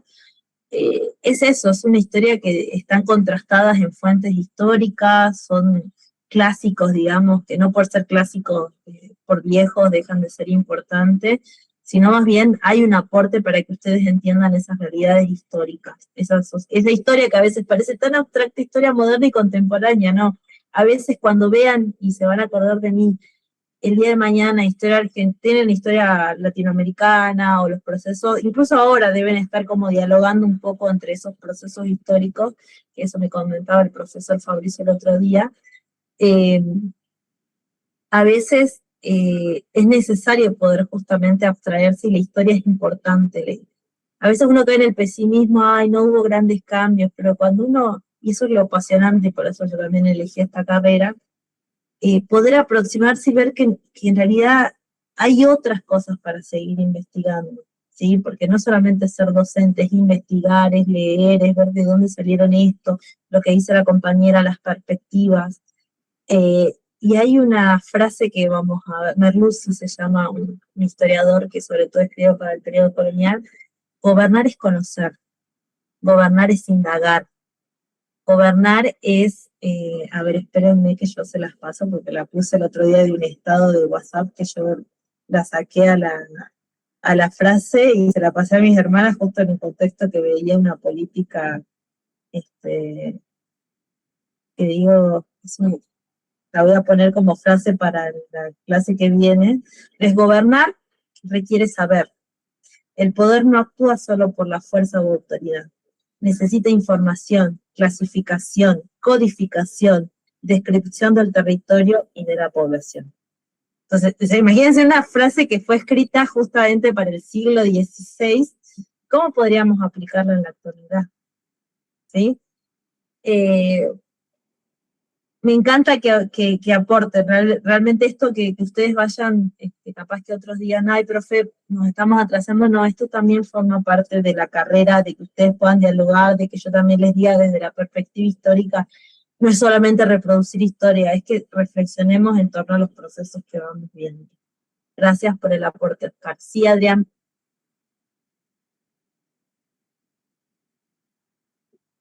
Habías levantado la mano, Adrián.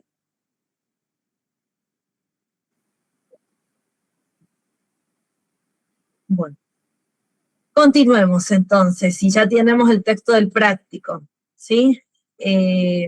Igualmente a esto como para que ustedes tampoco se me bajoneen un poco por el tema del tiempo, quizá ahora vaya un poquito más apurada. A veces esto yo ya lo subí el lunes, yo la presentación es la misma que tiene la comisión de los lunes, así que ustedes ya pueden ir viendo las filminas y me pueden ir haciendo preguntas para el miércoles, por ahí no la tiene ese beneficio lo del lunes. Pero ustedes yo ya lo subí a esto, porque yo les había dicho a los chicos, ya les iba a subir el práctico, ya les iba a subir la filmina, entonces ustedes los invito a que sepan que yo después a la tarde-noche ya cargo esto, entonces ustedes pueden ir viendo las consignas del práctico, porque ambas comisiones tienen las mismas preguntas, porque son los mismos textos, entonces vamos ganando tiempo, y quizás ustedes me digan, ay, profe, pero, o capaz que ya les termina de cerrar la idea después de que ven la diapositiva, pero sí que me interesa que vayan adelantando la lectura del práctico, ¿sí? Porque ya va a estar el lunes para ambas comisiones. Bien, entonces, lo que nos va a plantear este autor en torno a este periodo que venimos hablando, es que uno de los mayores desafíos que tiene estudiar el antiguo régimen, ¿sí? A veces ustedes lo van a encontrar como estado absolutista o antiguo régimen este proceso. ¿Sí? Eso también es como que me olvidé de mencionarles que tiene esta denominación, que es ese, digamos, sistema político-económico que se va a caracterizar entre el siglo XVI y el siglo XVIII. Entonces, cuando dicen el antiguo régimen, ¿no? Es el antiguo modelo político que prevalece antes de la llegada de ese Estado liberal, ¿sí? Consiste justamente en desprendernos de esas categorías contemporáneas que si bien a nosotros nos pueden resultar familiares, ¿sí? Distorsionan aquellos que queremos comprender, sobre todo cuando vemos los procesos, sobre todo de la modernidad. Y este texto que tenían de Carlos Garriga, parte justamente de ese problema. O sea, lo que empieza indagando el autor es con qué categorías ha sido narrado ese pasado, hasta qué punto esas categorías deforman, qué ocurre si miramos este proceso, digamos, como si ya fuera una antesala de ese Estado moderno. Y ahí plantea que nos podemos perder de vista muchas ideas y que en lo que va a indagar este autor es justamente, su punto de partida es esa historia del derecho y de las instituciones políticas, que en realidad siempre se generaliza de esa mirada con la que fue escrita en ese siglo XIX del 1800 o en ese siglo XX del 1900. Entonces, eso, lo que invita justamente el autor es a poder no generalizar, ¿sí? Dejar de mirar la historia desde categorías contemporáneas y poder entenderlo desde su propia racionalidad y con sus propias características políticas que más adelante le va a decir alteridad, ¿sí? Lo primero que va a empezar a poner en jaque es ese paradigma estatalista, ¿sí? Pensar que ese Estado, ¿sí? Esa construcción de ese Estado, ¿sí? Es justamente que ese Estado nació con una soberanía, nació justamente con ese grupo poblacional, ¿sí? Sino más bien es pensar que esa construcción que se da, ¿sí? Se refiere a conjuntos o a prácticas que luego, o sea, que por ahí se le puede dar a ese antiguo régimen, se le da como características de esos estados que se consolidan en el siglo XIX, ¿sí? Y que acá, en realidad, también lo que plantea es que el relato de esa historia, de esa historia del derecho, de esa historia legalista o jurídica de alguna manera, se tiene que ver también como una práctica intelectual. ¿Qué quiere decir eso? Que ustedes saben que la historia es una interpretación, ¿sí? La historia es una ciencia que termina interpretando por medio de un método de la interpelación de fuentes, pero que esa interpretación para poder dar respuestas a ese pasado muchas veces, digamos, es un anacronismo mirarla con los lentes de otros procesos históricos. Entonces, también lo que critica que cuando uno mira a ese Estado, ese antiguo régimen, a ese Estado absolutista con esos ojos, pierde de lado, ¿sí?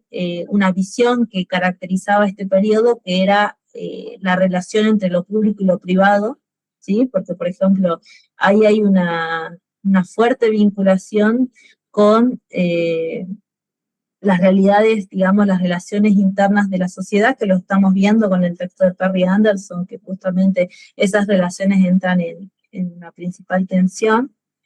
Y también el segundo tema que se deja de lado, ¿sí?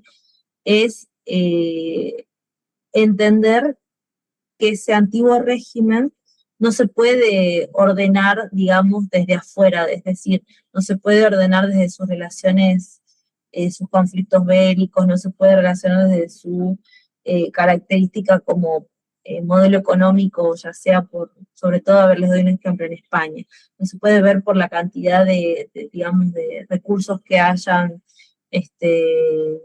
avasallado desde el territorio americano, sino más bien se tienen que tener en cuenta acá categorías propias, como que el poder, la política, la ley, el Estado, la administración, y la jurisprudencia, que ya vamos a ver que sobre todo es un concepto que plantea la interpretación, tienen sus principales características en este periodo, ¿sí? Entonces, propone el autor una idea de cómo sí generar la construcción de ese Estado moderno, ¿sí? Y justamente en esas visiones, digamos, en realidad, antes de plantear esa sugerencia, plantea esos problemas, ¿sí? El problema del Estado moderno, y que justamente objeta que siempre se tuvo ese relato finalista. ¿Qué quiere decir eso? Como si ese Estado moderno hubiese estado orientado a producir ese Estado contemporáneo. Esa limitación que plantea ver ese Estado, esa consecución de los Estados, plantea dejar de lado o no tener en cuenta esas supervivencias medievales, ¿sí? Y que eso no encaja con elementos que nosotros vemos en este texto que tienen que ver con el pluralismo jurídico, las corporaciones, los derechos tradicionales, la centralidad de la justicia. Y también, ¿sí? Cuando se habla de ese Estado moderno, ¿sí? También se está planteando una idea de que, bueno, en esto que hablábamos recién con los compañeros, ¿qué hubiese pasado si hubiese sido de otro? ¿Sí? Entonces, superando esas viejas ideas de ver la modernidad, lo que va a plantear Garriga es que tener esa visión de ese antiguo régimen anula su organización en unidades mayores, ¿sí? Por ejemplo, no ver esta cuestión de las monarquías, cómo se van a componer, la importancia de dejar de lado esa transición medieval moderna, ¿sí? Y no ver esa reconfiguración que es lo que venimos nosotros sosteniendo desde Bianchi, desde Campagna, hasta ahora Perry Anderson, con lo que plantearon los autores. Entonces, lo que sí plantea justamente es esa idea, la idea de la alteridad. ¿Y qué es la alteridad? La alteridad es la condición justamente de reconocer al otro o a lo otro, ¿sí? Como algo distinto, que tiene una propia identidad y se establecen distintos tipos de relaciones, pero reconociéndolo al otro. Entonces lo que plantea justamente es poder identificar que ese antiguo régimen no es prehistoria del Estado, es un universo jurídico diferente, dotado de su propia racionalidad, ¿sí? ¿Qué más? Y también acá entran, entender que en esa alteridad de ese Estado, de ese antiguo régimen, perdón, estaba organizado con dos elementos, que acá sí es importante que ustedes tengan en cuenta esto: la teología y la jurisprudencia, ¿sí? Que ahí ya vamos aproximándonos al aporte que hace el autor. ¿Qué es la teología? ¿Sí? O sea, que está marcado, o sea, lo que primero que va a plantear el autor que está marcado por estos dos elementos. Primero la teología, que es la ciencia o el estudio racional de Dios, la divinidad y todos sus atributos, su dogma, la tradición. Y luego la jurisprudencia. La jurisprudencia es ese conjunto de órdenes, decisiones e interpretaciones, ¿sí? Que se sientan en un determinado ante de las normas, ¿sí? Porque podemos llamarle, los distintos procesos históricos recibieron distintos nombres, pero la jurisprudencia es esa interpretación que se hace sobre la normativa, ¿sí? Entonces, lo que plantea el autor es que entender estos dos conceptos también a qué ayudan, entender estas dos categorías. Es que tanto nos ayudan a poder comprender cómo se abordó ese derecho, ese poder, esa justicia, esa legitimidad en este orden, ¿sí? Entender que la política existe, bueno, en realidad para ese proceso histórico existió en lenguajes, en imaginarios, en doctrinas, en creencias, en formas compartidas de percepción. Entonces acá lo importante y el aporte que hace el autor es entender que la política existe, ¿sí? No solamente en instituciones o verlo algo institucional, sino que también acá la política existió en el ámbito cultural. ¿Y a qué se refiere justamente con cultura institucional? Bueno, ahí está la jurisprudencia y la teología. Y acá les dejo un poco un cuadro comparativo en torno a lo que plantea el autor sobre estos dos elementos. Principalmente, sí, porque la cultura, ¿qué entiende por cultura jurisdiccional? Justamente es como lo que plantea es la visión de ese derecho centrado en esa función que va a tener el Estado. La visión de ese derecho que va a tener este Estado absolutista para resolver ciertos conflictos, ¿sí? Mediante la aplicación de las leyes. Porque, como dijimos anteriormente, descentralizó ese poder, ahora lo centralizó, y justamente lo que plantea este autor es cómo va a ser justamente aplicado. Desde ya les digo que la forma es lo que plantea este autor es lo jurisdiccional, la jurisprudencia, que es decir, con la interpretación, y ahí pone su foco, ¿sí? Entonces, la clave de esta cultura, ¿sí? de plantear que hay distintos tipos de formas de interpretar esta política, este poder político, es que no se va a concebir con la facultad creadora, nada más de las normas, sino que tiene una idea de jurisdicción. ¿Qué quiere decir esto? Que es la potestad en cómo se va a decir ese derecho.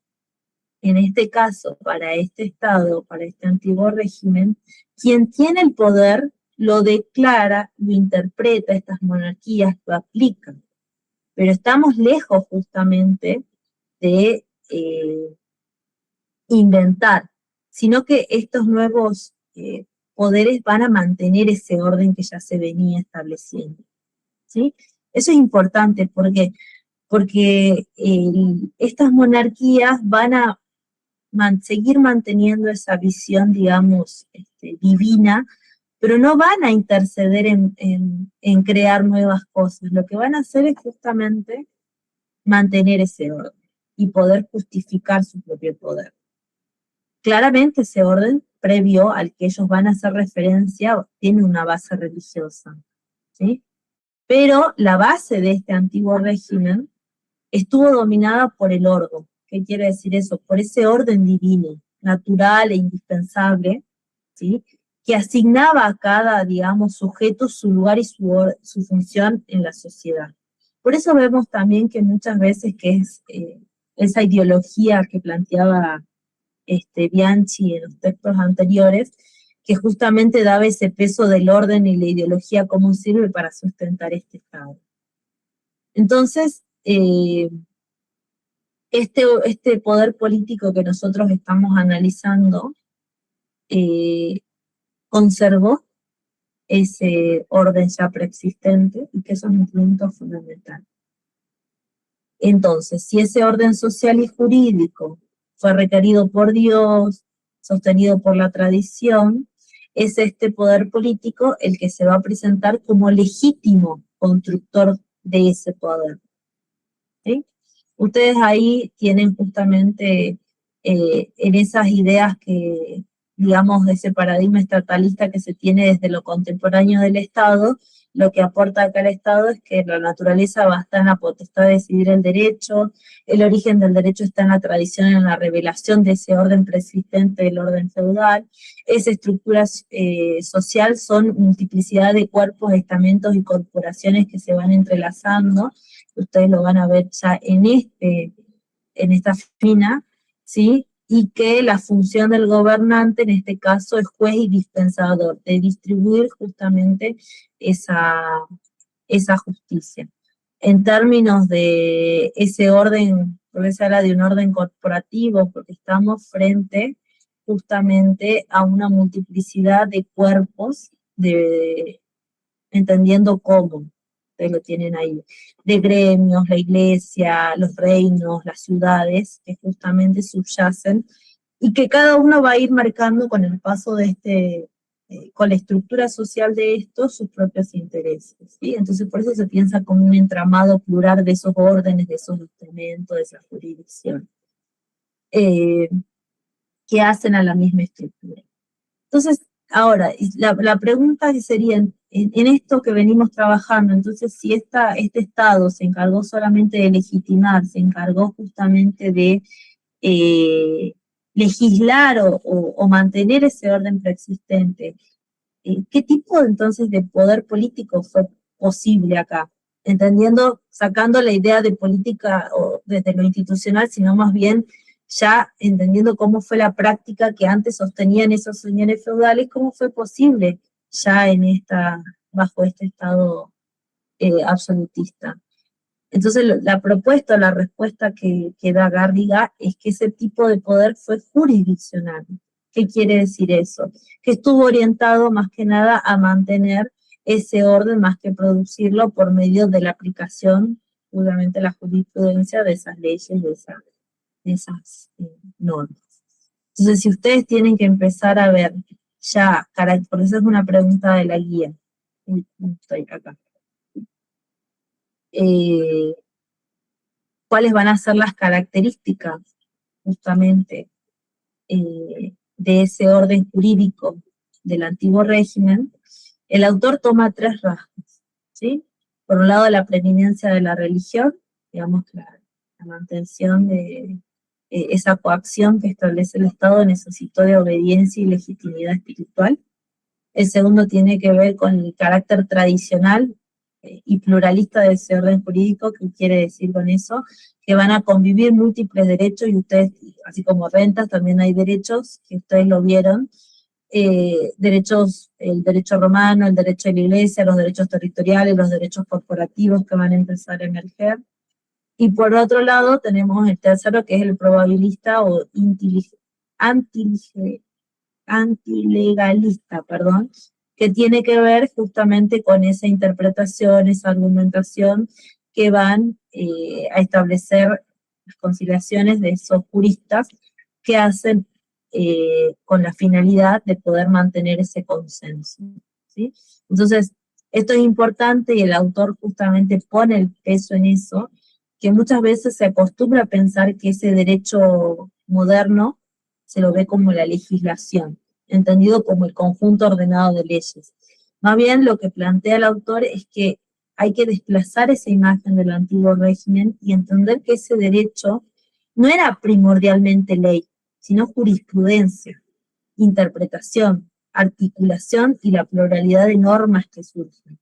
¿La ley existe? Sí, por supuesto que existe, pero no se agotaba todo en el universo jurídico, sino que también se tenían en cuenta esta pervivencia en los cuerpos y en los intereses que iban surgiendo. ¿Sí? Hasta ahí. No sé si leyeron ese texto. Si me pueden decir, profe, lo entendí más o menos. Va quedando claro. Habrá que volver. Recuerden que la próxima semana los veo.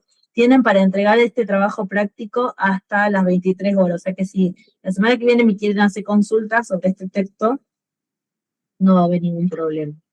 Y capaz que llegaron a leer el otro y no este.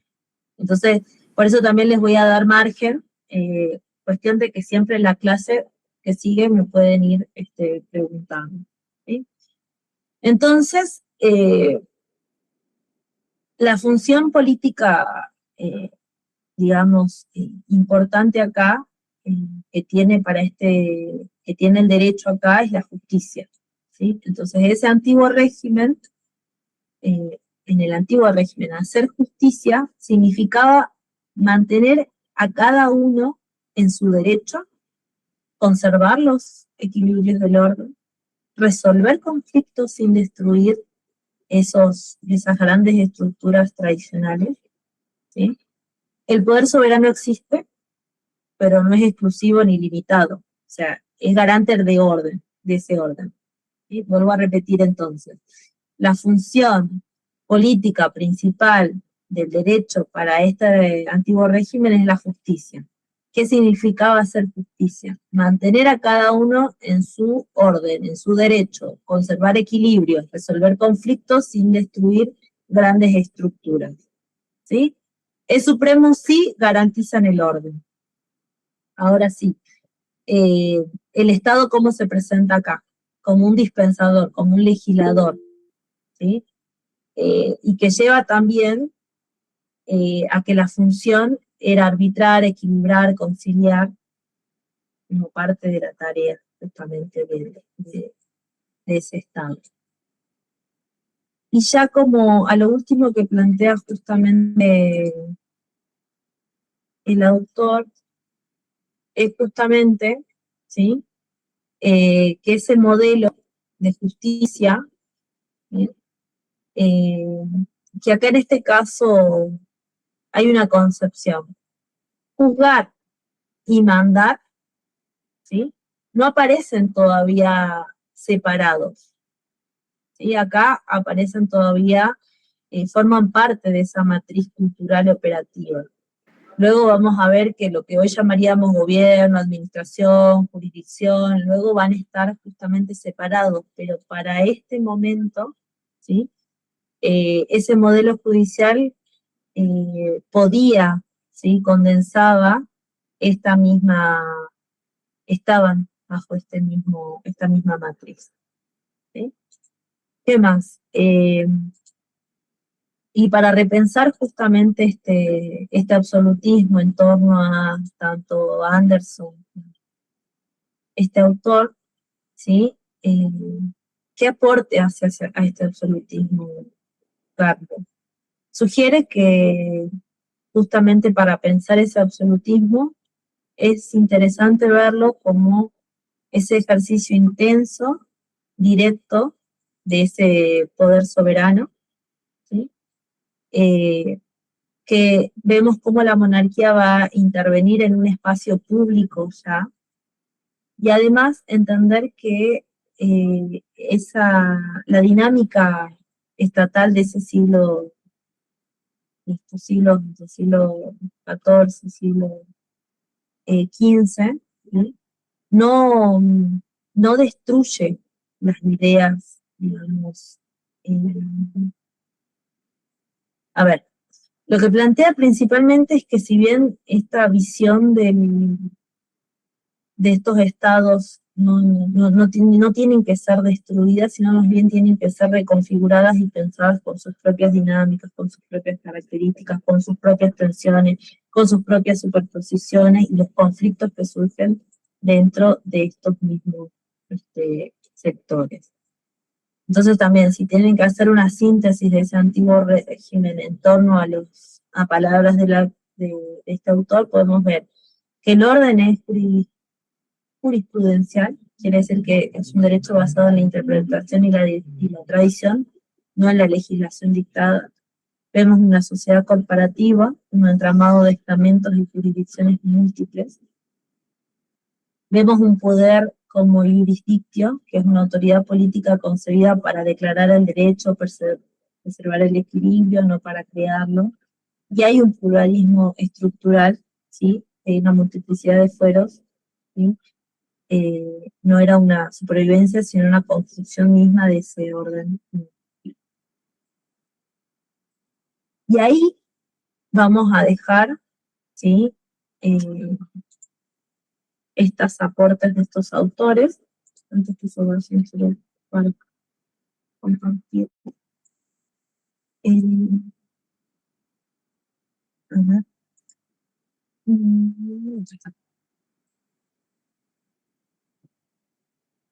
Porque ustedes tienen que hacer lo práctico, ¿sí? Volvemos con la misma dinámica que la anterior. Ustedes tienen indicadores de lectura, que los indicadores no se responden las preguntas, ¿sí? Que son preguntitas que ustedes pueden tomar justamente al momento de que vayan leyendo el texto, y como que a mí me parecen que son indicadores que pueden aportar, ¿sí? Es un paradigma estatalista, cómo se construyó históricamente la idea del Estado, por qué es problemático aplicar nociones de Estado moderno al pasado, en cuanto a la cultura jurisdiccional, qué significa que el poder sea jurisdictio, cuál es la función principal del poder político, qué relación establece entre derecho y poder, qué características en torno al orden jurídico que identifiquen y expliquen pluralismo jurídico, tradición, influencia de la religión, probabilismo jurídico, qué implica que el derecho no sea creado sino interpretado, cuáles son los límites del poder del príncipe, qué papel juega la justicia, porque el conflicto es parte normal del sistema. Y ya con respecto de ambos textos, tienen preguntas como ¿cómo explica Anderson la relación entre absolutismo y nobleza? ¿Qué tensiones aparecen entre continuidad feudal y cambio político? ¿En qué sentido Garriga cuestiona que exista un Estado moderno en ese periodo? ¿Qué diferencias hay entre un Estado moderno actual y una orden jurisdiccional? ¿Cómo se vinculan derecho y poder en ambos textos? ¿Qué diferencias hay entre derecho como ley, el algo moderno, y el derecho como orden, el antiguo régimen? ¿Y hasta qué punto el absolutismo concentra poder? ¿Qué límites identifica Garriga a ese poder? Este trabajo, cuando se vienen organizando en los grupos, recuerden que el primero también tienen para presentarlo hasta el 15. Extendí la fecha porque algunos veo que no tienen grupo, lo mismo me pasó en la comisión. Tiene las características en qué tipo de procesador, en qué tipo de los márgenes justificados, ¿sí? Qué es condición necesaria para que ustedes luego puedan aprobar el práctico. Una vez que lo entreguen, tienen una semana para recuperarlo. ¿Preguntas, dudas? Entonces, profe, los dos trabajos son para el 15. Sí, lo pueden presentar el 15 porque se están reorganizando, veo que no todos tienen grupos. Pero podemos ir presentándolo. Sí, ustedes súbanlo mejor para mí, el que quiera presentar el trabajo mejor para que yo también vaya corrigiendo, si no vienen los malones de prácticos. Así que sí, pueden ir apuntando. A ver quién levantó su mano. Brian. Buenas tardes para todos. Sí. Profesora, le vuelvo a consultar, ¿el PowerPoint que usted acaba de pasar lo deja subido en el aula virtual? Ya está en el aula, está para la comisión A de lunes y ahora se lo subo a usted. Igual siempre pueden ver la presentación ya desde el lunes ustedes, porque yo les subo para el otro grupo que siempre me comprometo a mandárselo el mismo día. Bien, profe, muchas gracias. Disculpe, profesora, sí. Nosotros el 15, la presentación del trabajo práctico número 1 o número 1 y 2. Número 1 y 2, tienen hasta el 15. Profe, disculpe, buenas tardes. Yo también tenía la misma duda que mis compañeros, de si era hasta el 15 el primer trabajo también, porque en la página dice que tenemos hasta el 10, digamos. ¿Habrá algún problema si lo presentamos, digamos, después o la página nos bloquea o algo? Yo tengo que cambiar el permiso. Cuando empezamos la clase les dije que ya iba a cambiar el permiso. Después del 15 ya no los va a dejar, cierra, se bloquea la página. Bueno, muchas gracias, profe. No hay problema. ¿Alguien más? Igual, todas las consultas que tengan, ya te doy la palabra, Oscar. Todas las preguntas que surjan después de los textos, en función de lo que ustedes vayan leyendo, podemos retomarlo, tanto el uno, seguramente van a ir en delay con la lectura. Pero bueno, esto es porque están arrancando, ¿sí? Después ya es a semana a semana. Sí, Oscar. Luis. Ay, perdón, Luis, lo veo Oscar. No la pregunta, sino que estoy acá en el aula virtual, en la unidad número 2, pero no me sale, me sale la presentación teórica nada más, pero no me sale el trabajo práctico, lo que usted está mostrando acá está claro, no se lo subí espérenme un minuto. Se lo subí a la comisión A y no se lo subió a usted. Tienen razón. Ya se lo subo. Está en la comisión A, el trabajo práctico, pero ya se lo subo. Igual todos tienen que entregar por el mismo. Claro. Pero a ustedes les va a aparecer en su sola. Ahora les cargo el práctico para que ya lo tengan. Uno, pero bueno, digo, o capaz que los cambio a una solapa trabajo práctico y que. El tema es que cada uno va a tener que entregar en su comisión. Siempre va a aparecer en su comisión el trabajo práctico. Así que cada uno busque en su comisión. Ahora le subo también a la comisión de los miércoles. Sí, Morena. Profe, le quería preguntar, siguiendo el cronograma que usted había subido, entonces el trabajo número 2, tenemos que descargar solo los documentos de Anderson y de Garriga. Sí, ahora, para hoy. La semana que viene, ustedes tienen el texto de Brian Owensby, ¿sí? La semana que viene vamos a ver monarquía española, pero para eso yo hay una selección de textos, un montón de textos que yo hice una fichita, esas se las tengo que pasar, pero en realidad es lo que yo voy a explicar, digamos, una síntesis, porque es como bastante complejo.